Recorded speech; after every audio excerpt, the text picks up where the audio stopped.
Good evening, everyone. It is an extreme honor to be standing up here. Very, very grateful. So I wrote down what I was going to say so I can stay on script and stay on time.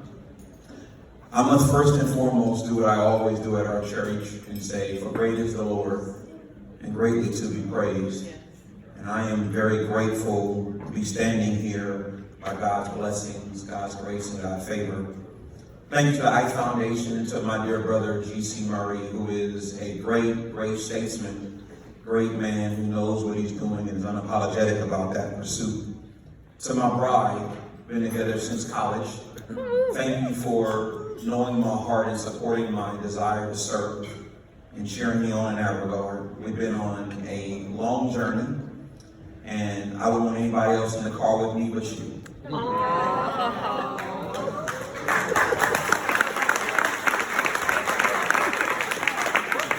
To my namesake, my son Darrick, my daily grind is a hope that the name we share is a name that you will always love to carry. To my Pooh, my 9-year-old daughter, my desire is to love you so well that you never settle for love in all the wrong places.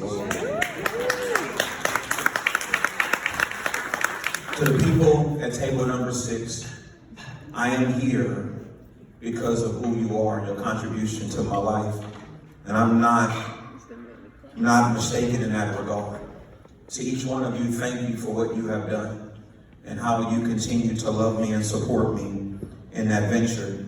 I'm blessed to pastor a great church. When we started the church 9 years ago in August, I started the church with 3 members. It was my wife and my 2 children. My daughter was 3 months old, but I had a vision from God to step out and go into an unfamiliar place. And I felt God had called me to pastor a ministry on the south side of Tallahassee.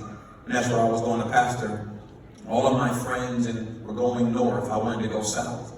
Thought me there was good on the south side of Tallahassee. And God has seen fit to bless us in 9 years of being impactful ministry, doing great things. I don't try to do billboards or TV commercials. I don't try to put us in front of the cameras to back up what we're doing. We want to serve the present age, our calling to fulfill. Ladies and gentlemen, I want to ask you a question as I get to the ending of what I want to say. My question simply is this: what is your why? My why began from a mother who raised 2 boys, seemingly by herself. Watching my mom struggle to make ends meet, to make sure my brother and I had the basic needs that we needed.